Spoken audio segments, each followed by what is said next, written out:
My brother faked being sick for years to steal the spotlight from every moment I tried to shine, but after I left him off the wedding guest list, the truth finally exploded. I didn't invite my parents or my younger brother to my wedding, not because I didn't love them once, but because I finally realized I was the shadow in a family that never once turned to see if I was still standing there. Growing up, I used to think our family was just like the ones I saw on TV: suburban house, 2 kids, dad mowing the lawn, mom calling us in for dinner, but it didn't take long before I realized I was living in someone else's show. Just a background character in the grand production that was my brother Neil's life.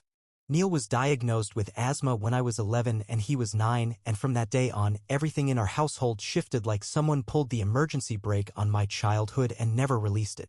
It wasn't even a serious condition. The doctor had said it was mild, manageable, nothing life-threatening, but to my parents, it might as well have been a terminal illness. I remember the first time I noticed the change.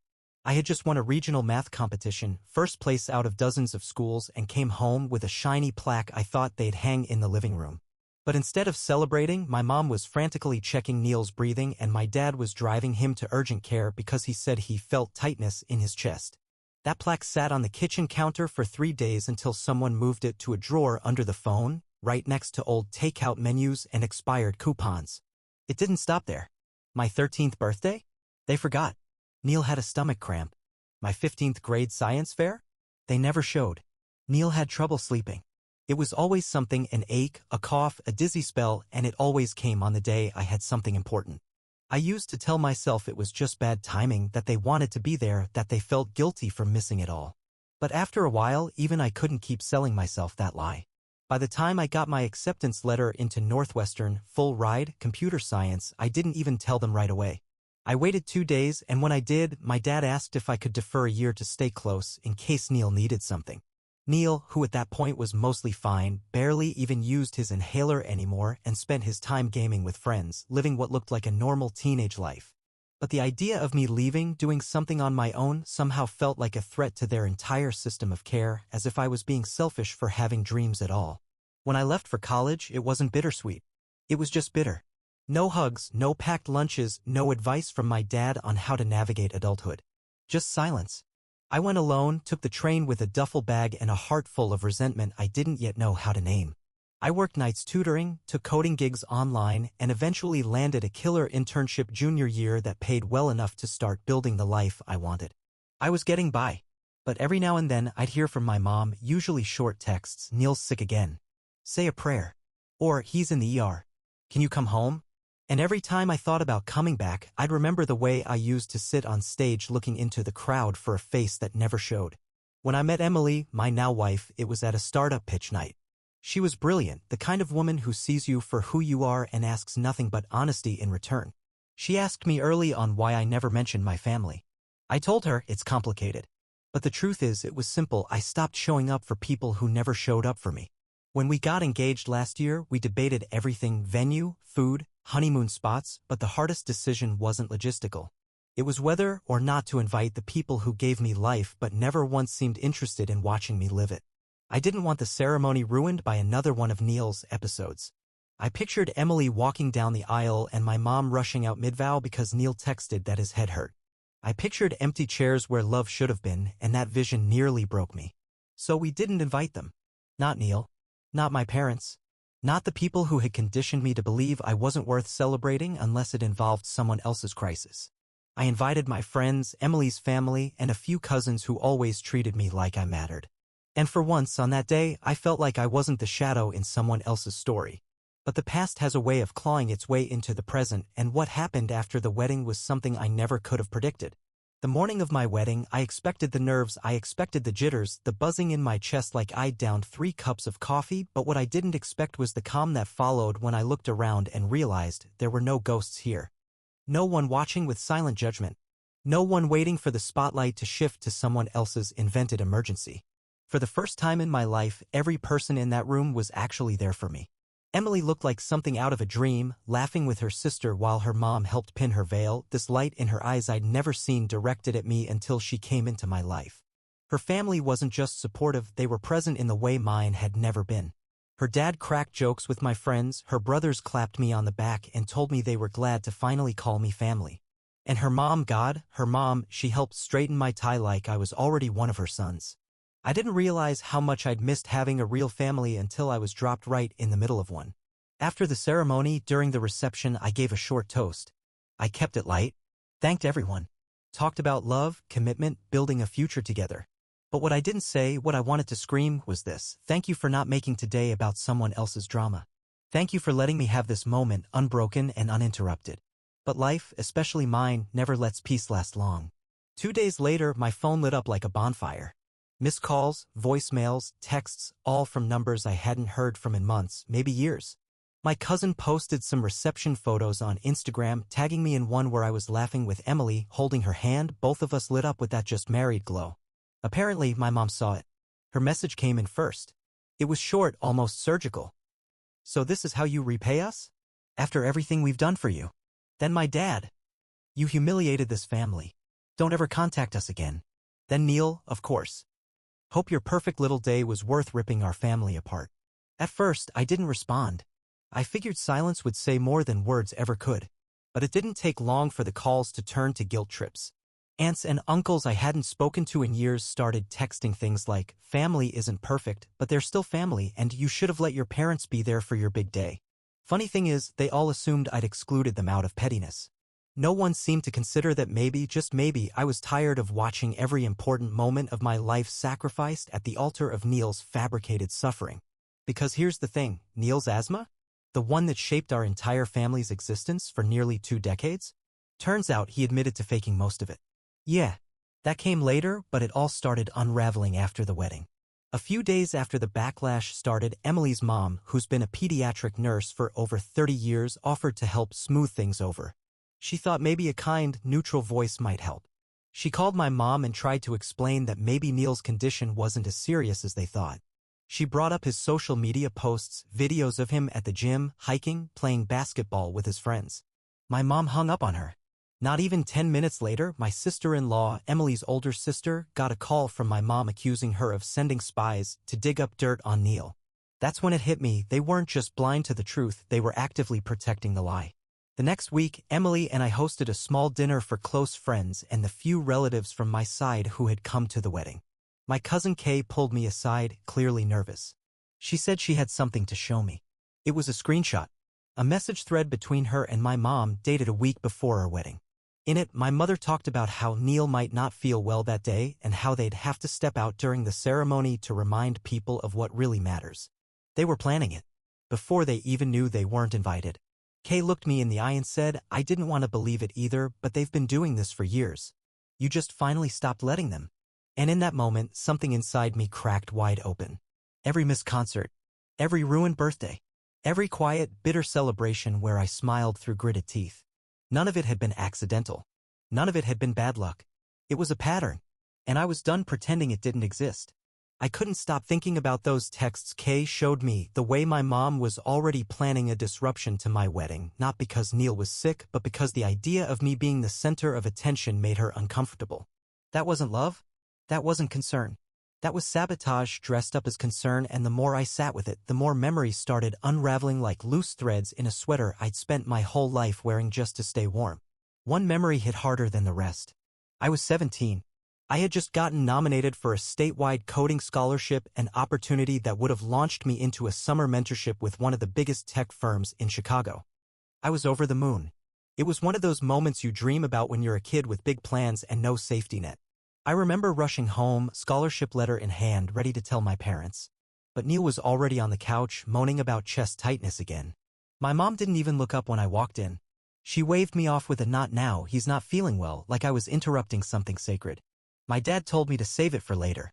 Later never came. Neil's episode that day? A panic attack over a group project that wasn't due for another week. And once again, I was left holding something that should have been a celebration, reduced to a crumpled piece of paper stuffed into my backpack. It's easy to explain away 1 or 2 instances. But a whole childhood? That's a different story. That week, I called Neil. Not to argue. Not to scream. Just to ask one question. Why? He didn't pick up. But 2 days later, Kay called again. You're not going to believe this, she said, and I braced myself because I already knew nothing about this family was going to surprise me anymore. Neil admitted it. Everything. He told me he used to fake symptoms whenever you had something big going on.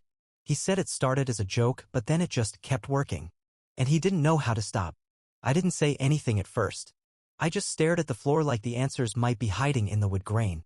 He said our parents made it easy, Kay continued. They never questioned him. They wanted to believe he was fragile because it gave them purpose. And the more he played the part, the more they fed into it. He said it became like this sick little game. I should have been angry.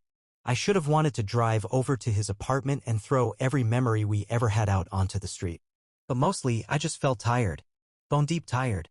The kind that doesn't come from missed sleep or long hours, it comes from being overlooked so many times that your soul forgets what it feels like to stand in the sun.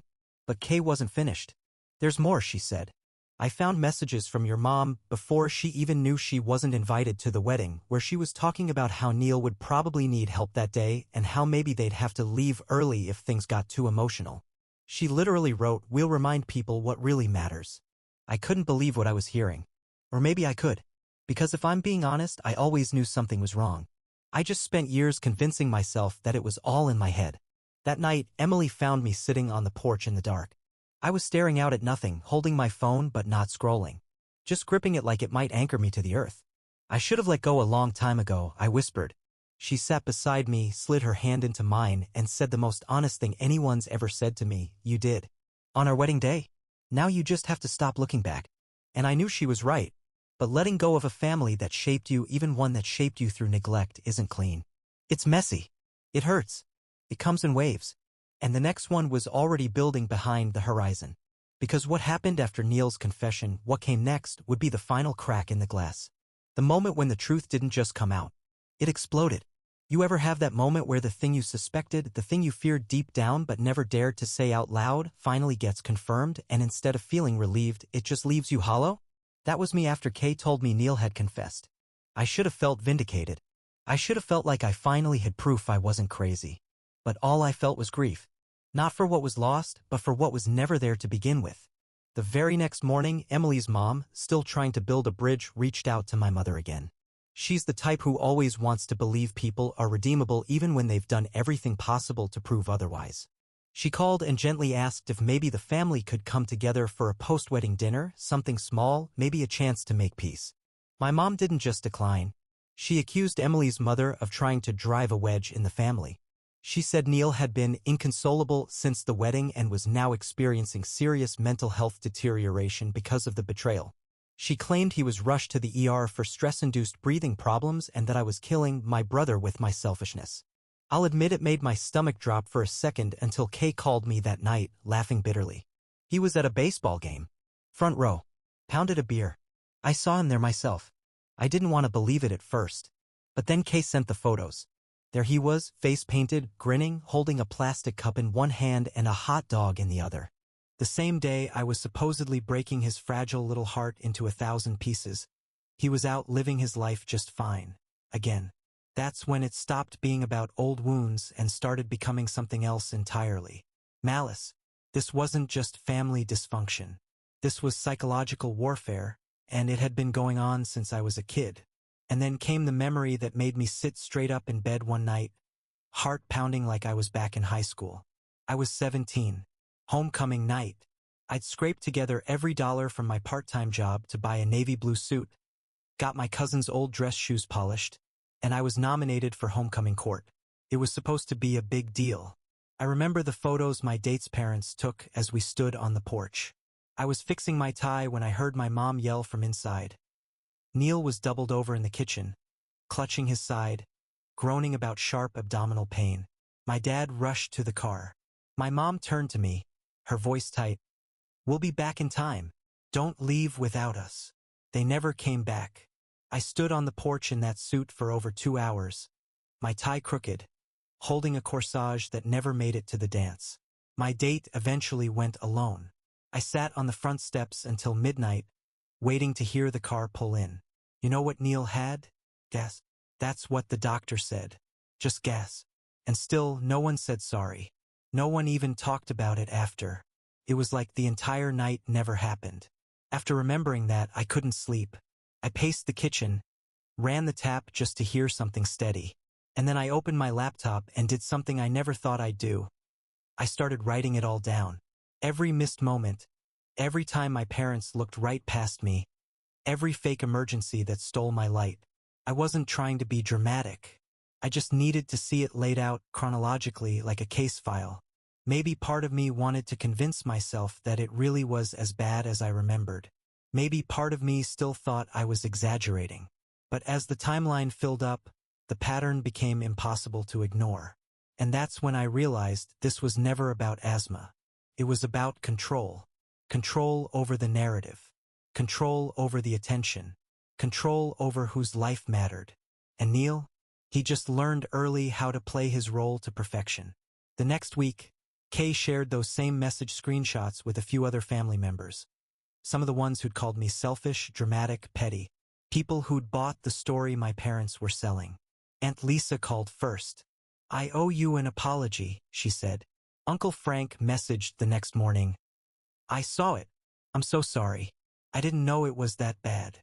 Even the ones who didn't reach out directly started backing off, slowly unliking my mom's angry posts, quietly removing themselves from the group chats where she aired her version of the story. But none of that prepared me for what came next. A week later, I opened my inbox and saw something I never expected. A message from Neil. A long one. And what he wrote. It flipped everything I thought I knew upside down. I must have stared at that email from Neil for a solid 20 minutes before I clicked it open. I wasn't even sure I wanted to read it.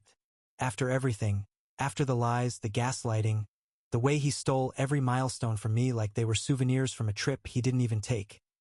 I didn't think anything he said would matter. But I was wrong. Because what I read didn't just matter, it wrecked me. It started like this. "I don't expect you to forgive me, but I can't stay silent anymore. I owe you the truth, and I owe it to myself too." He went on to explain that he'd started seeing a therapist a few months ago. Not because of the wedding, but because he'd finally started to feel the weight of everything he'd done. He said it started off simple. He went to therapy for anxiety and depression, but it didn't take long before his therapist began asking questions about his family dynamic. Questions that forced him to really look at what he'd become. He wrote, "Being sick was the only way I got attention from them. That's what it started as.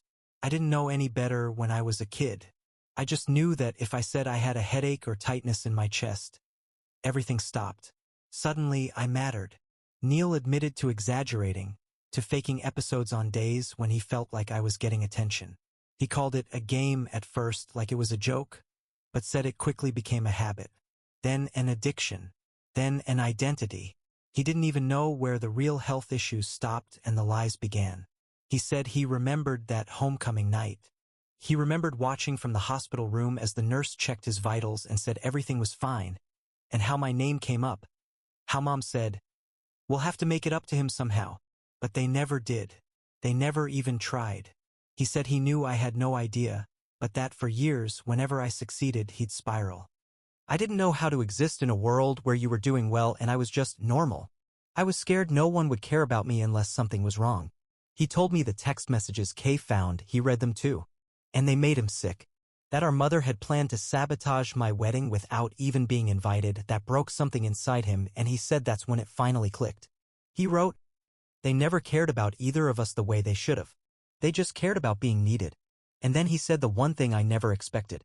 "I don't blame you for cutting us off. Honestly, I think you were the only one strong enough to walk away." He apologized. Not in that half-hearted, "I'm sorry you feel that way" kind of way, but in a full-throated, raw, real apology. He listed the things he regretted one by one: the missed graduation, the birthday cake, the piano recital he pretended to be sick for, the hospital visits he manipulated, and he didn't excuse it. He just said, "I was wrong. I was selfish. And I'm sorry." And then came the final part, the part that nearly knocked the air out of my chest. Neil said that when our parents found out he had apologized to me, they threatened to cut him off financially. He was still living in an apartment they paid for, driving a car they bought, and working part-time at a startup that didn't even pay him regularly. He said they accused him of betraying the family, of being brainwashed by lies, and told him if he continued siding with me, they'd leave him out of their will and stop paying his rent. But here's the thing, this time he didn't back down. He told them he wasn't going to keep living the lie. He told them they could take the apartment, the car, the money. He didn't want to be part of their dysfunction anymore. He told them he was finally ready to be an adult, to figure out who he really was outside of their twisted sense of love. And then, at the end of the email, he asked me if I'd be willing to meet him for coffee. Not to patch things up. Not to be brothers again. Just to talk. To start over. Maybe. I closed my laptop and sat there for a long time. I should have felt relief or maybe closure, but instead I just felt exhausted. Because here's what they never tell you: when the truth finally comes out, when the people who hurt you admit they were wrong, it doesn't erase the pain. It doesn't rewind time. It just leaves you standing in the ruins, holding an apology in one hand and your broken childhood in the other, wondering what you're supposed to do next. I showed the message to Emily that night. She read the whole thing quietly and then looked at me the way she always does when she's being honest. So, she asked gently, "What do you want to do?" And I realized I didn't know. But I knew this: I wasn't going to decide out of guilt. Not this time. Because maybe forgiveness isn't something you give away freely. Maybe it's something that's earned slowly, brick by brick, over time. And Neil had just taken his first step. But I wasn't sure if I was ready to take mine. A week passed before I responded to Neil's email. Not because I was playing games or trying to punish him, but because I genuinely needed time to feel what I needed to feel. Every time I hovered over the reply button, I thought about 17-year-old me standing on the porch in a suit that didn't fit, holding a corsage that never got used, wondering why no one ever showed up for me. It's a hard thing, letting that version of yourself speak. It's harder letting him forgive. But eventually, I wrote back. I kept it simple. Coffee's fine. Public place. Nothing heavy. Let's just talk. We met at a small cafe on the north side, neutral ground, full of white noise and strangers who didn't know who we were or what we were carrying. I got there first.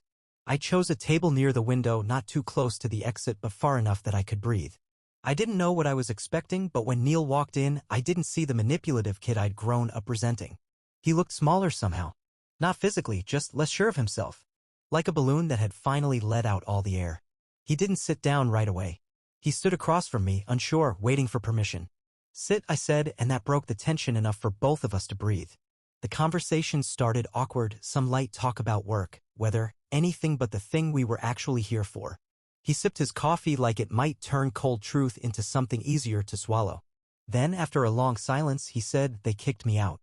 I looked at him. He nodded. "Last week. I told them I wasn't going to stop talking to you, and they told me to pack my stuff. Said I made my choice." He paused. "So I did."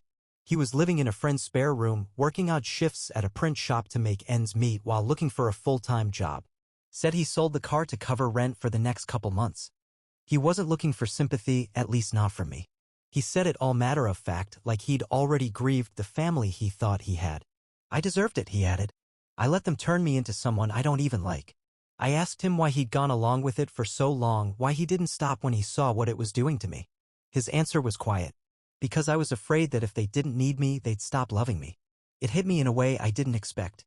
Because deep down, I realized I'd always believed the opposite, that if I wasn't perfect, they wouldn't love me.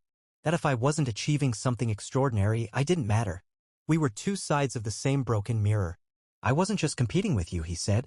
"I was trying to win a game I didn't even understand. And somewhere along the way, I forgot we were brothers." That did it. That last part. I didn't cry. I didn't reach across the table and hug him. But I let my guard down a little, just enough to say what I needed to. "You hurt me, man. You really did.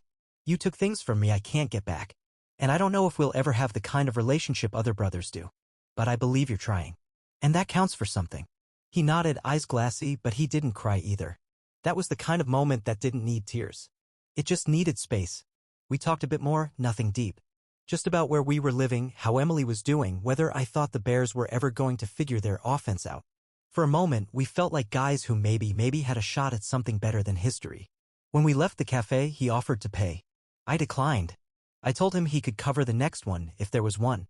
And then I watched him walk away, shoulders a little straighter than when he came in. But when I got home that night, Emily was waiting with her phone in her hand and a look on her face I'd come to recognize. Something was wrong. She turned the screen toward me. A voicemail. From my dad. And it wasn't just angry, it was furious. Accusing me of turning Neil against them, of destroying the family, of manipulating the weak link so I could finally win. That's when I knew they weren't going to change. Neil might have woken up, but my parents were still living in the same script they'd written decades ago, where Neil was the fragile favorite and I was the problem child. And they were never going to let that story die without a fight. I didn't even finish listening to the voicemail. I heard enough, just a few seconds of my father's voice, tight with rage, accusing me of brainwashing Neil, claiming I had orchestrated this whole thing out of jealousy and bitterness, and that if I wanted to ruin the family, then congratulations. I had finally done it. I shut the phone off right there. Emily didn't say anything right away.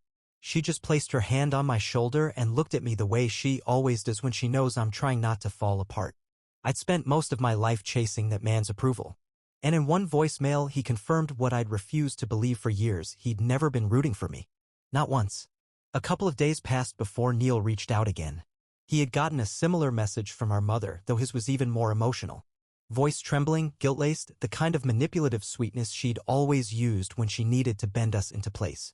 She said she couldn't sleep, that her chest hurt from how badly we were tearing the family apart, that she was worried Neil had been led astray by someone who never really valued the family to begin with.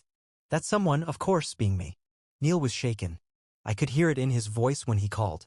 She keeps saying she might have a breakdown, he said, like he didn't know whether to believe it or not.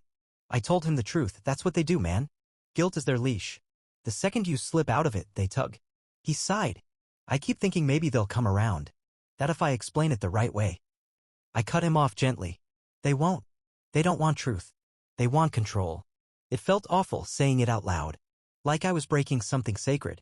But at that point, I'd already accepted it. Our parents weren't interested in reconciliation, they were interested in compliance. And I wasn't giving them that anymore. What came next confirmed everything. Aunt Lisa called again, this time whispering like she didn't want anyone in the house to hear her. She just visited our parents. Said they were furious, talking about cutting Neil off completely, selling the car he used, canceling his health insurance, all because he'd betrayed the family's loyalty. Loyalty. That's what they called it. Not honesty. Not accountability. Loyalty. As if our lives were some kind of feudal kingdom and they were the crown. Lisa told me they were also trying to rally other relatives. That my mom was spinning some new story about how Neil had always been mentally unstable, how I had taken advantage of him during a vulnerable time, and how I was manipulating him into thinking his childhood wasn't real. That was the moment I knew this wasn't going to fade away. This was war. But here's the thing, I wasn't scared. Not anymore. I'd built a life without them once before, and I'd do it again if I had to. But this time I had something they never gave me. A witness. Emily stood by me through all of it. Her family too. They didn't just believe me, they saw me. Celebrated me. When I published my research, they threw a dinner. When I got a promotion, they sent flowers. When I won a grant, they brought cake. And when I told them about my parents turning the knives even deeper, Emily's father looked me dead in the eye and said, "Son, blood doesn't make a family. Loyalty does. And you have ours." So I started putting up boundaries. For real this time. I blocked my parents' numbers. Muted the group chats. Sent one last message to extended family explaining everything as calmly and clearly as I could. Attached screenshots. Let the truth speak for itself. The fallout was ugly, sure. Some relatives backed away. Others stayed silent. A few reached out in quiet support, saying they always had a feeling but never wanted to rock the boat. And Neil? He moved into a shared apartment with 2 roommates he found on a local listing board. Got a new job at a logistics company. Still struggling, still figuring it out, but doing it on his own for the first time. He texted me the day he signed his lease. Feels weird, but good. Thanks for making me face the truth even if I hated you for it at first. I didn't say much back. Just, better late than never. But even as I sent it, I knew the truth. This story wasn't about him anymore. It never really was. It was about me finally taking back the pages of a life that had always been written by someone else's pen. And yet, just when I thought the dust was settling, I got one more message. A letter, actually. From my mother. And what she wrote inside. That's where everything changed again. The letter came in a pale blue envelope. No return address, but the handwriting was unmistakable, tight, slanted cursive that looked like it had been written through clenched teeth. My stomach turned the second I saw it in the mailbox. Part of me wanted to toss it straight into the trash, pretend it never showed up. But I couldn't. Not after everything. I opened it at the kitchen table while Emily cooked dinner behind me. I didn't tell her right away. I needed to read it alone. It started with the usual. "I hope this letter finds you well, though I fear it won't." Then came the flood. A sweeping monologue of self-pity, guilt-tripping, and revisionist history. She said she was deeply hurt by my decision to cut them off, that she and my father had always done the best they could, that raising a sick child while trying to support a gifted one had been an impossible task. She painted herself as the martyr. Said that while Neil needed more care, I had always been stronger, more independent, and didn't require the same kind of nurturing. That sentence hit me hard, not because it excused anything, but because it was the first time I understood how they justified it to themselves. They didn't neglect me because they didn't care. They neglected me because they believed I could survive it. But that wasn't the worst part. Near the end, she said this: "I will never apologize for loving both of my sons the best way I knew how. But if Neil now feels more connected to you than to the people who raised him, I suppose you've finally gotten what you always wanted." That line, it cut through me like glass. Because even in her so-called apology, she still saw this as a competition. As if my entire life had been a grudge match for her affection. As if I had plotted and schemed and waited decades to finally win by turning my brother against her. I folded the letter, slid it back into the envelope, and placed it in the drawer with old bills and expired coupons. Not because I wanted to save it, but because I needed to remind myself that closure doesn't always come with clarity. Sometimes it comes with confirmation. Emily sat next to me quietly after I told her what it said. She didn't offer advice. She didn't try to fix it. She just held my hand the way she always does when my silence gets heavy. And for the first time in my life, I didn't feel the need to defend myself. I didn't feel like I had to write back or explain my side or go searching for understanding in people who weren't built to give it. I just breathed. And it was enough. A few weeks later, Neil came over for dinner. We didn't talk about the letter. He didn't bring up our parents. We talked about his new job, his roommates, a podcast he liked, a girl he met at work. For a while, it felt like we were just two grown men trying to move forward without dragging the wreckage behind us. After dinner, as we stood on the porch watching the sky fade to navy, he said, "I think I finally understand what freedom feels like." I nodded. "It's not quiet, is it?" He shook his head. "Nah, but it's real." And that's when I realized something important. This story didn't need a clean ending. It didn't need a big reconciliation or a final confrontation or some teary-eyed moment where we all made peace around a family table. Sometimes the most powerful thing you can do is simply walk away and mean it. So that's what I did. Not with bitterness. Not with vengeance. But with peace. Because after a lifetime of being the forgotten son in someone else's story, I had finally become the main character in my own.